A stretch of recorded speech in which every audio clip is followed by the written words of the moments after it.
Makadi masahwira. Aiwa, no kwakanaka. Tinokutendai nekundifollowa. Tinokutendai nesapoti yenyu. Ngoti ruregerero. Vidhiyo ratinonoke kuuya nenyaya yekuti ndakanga ndakuimbisai kare vazhinji manga makutobvunza. Ndinongokumbira moyo murefu neni nowandirwa nemabasa. Uyezve ndokumbira subscription yenyu. Kusubscribe kunowedzerawo mafollowers, kowedzera visibility, kowedzerawo kuti channel yangu ikurewo. Saka hapana chatinobva tikabvisa subscription, hazvirevi kuti tikasubscribe paYouTube hazvirevi kuti maakutobva matoisa mari kuna Sari.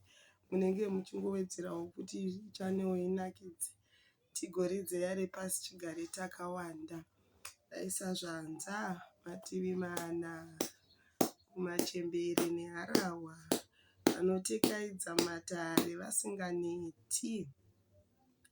Matare ava pedo nekuvharwa. Matare anotanga kuvharwa paNew Moon. Sorry, ndakuti Full Moon, ndakaijairira Full Moon. Ndakajaira kutaura nezve Full Moon. Matare anotanga kuvharwa paNew Moon. New Moon ichingogara, mhondoro dzinobva dzatanga kutekaira.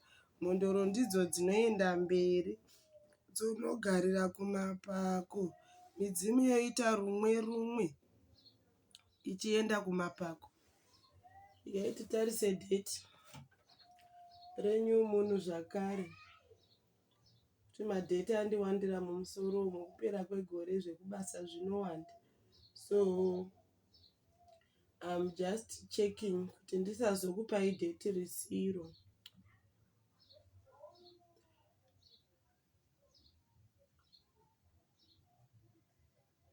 Ndiri kutarisa kuti ndikupei dheti chairo nokuti mumusoro maSare munowandirwa nezvekufunga.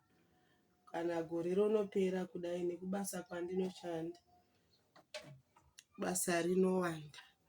21 October New Moon yedu inenge ichituruka, inova svondo rinotevera.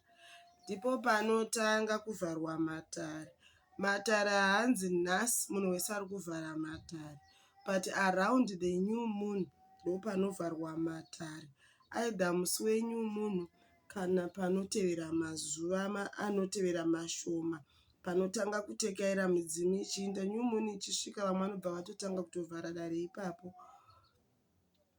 Kozotiwo mavharirwo ematare anosiyana nemadzinza, asi pane maitiro akafanana. Ndiwo atiri kuda kuti titseketudze muvhidhiyo ino titaure, kuitira vari pedyo naSave asi vari kumabasa, vari kure naSave asi vari mudare raSave, vari kutekaidzawo nemamwe masahwira asi zvisina kuvajekerawo, vanokwanisa kuwana ruzivo irworwo.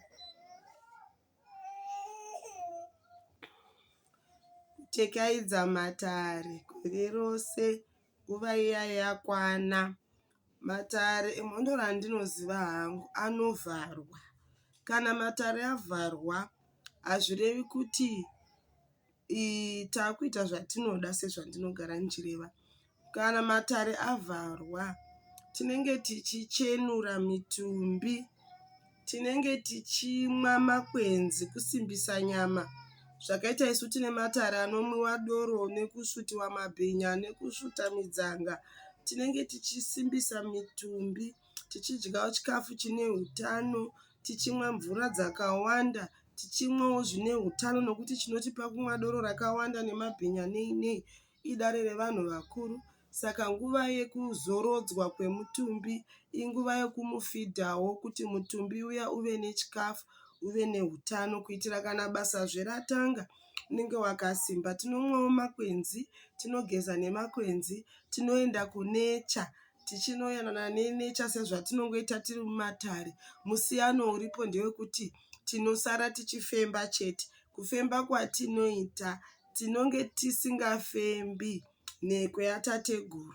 Vamwe vanotenga nhekwe dziri extra dzisiri idzo dzavanokumbira nadzo, ndoyaunogona kusara nayo iyoyo yekunze isiri iyo yaunopira nayo mudare. Magonamombe avo, tsvimbo dzavo, nhekwe zvese zvematare zvavo zvinorongedzwa pakunopenderwa kwedare. Hatisiye zvimwe kunze, hatisare tiine mafuko avo. Ndiyo nguva inowatywa mafuko nokurongedza zvakanaka-naka. Mafuko anowatywa nesipo isinganhuhwiri. Mafuko anowatywa nesipo isinganhuhwiri iya. Ndichazoisumukira ndonoitora ndokuratidzai kuti murege kurasika. Yosanganiswa nemudhombo. Mudhombo ndiwo unonyanya kushandiswa kuwacha mafuko nokuti vachenuri vematare machembere. Saka ndivo vanonyanya kushandiswa ipapo kuti dare racho rifambe zvakanaka.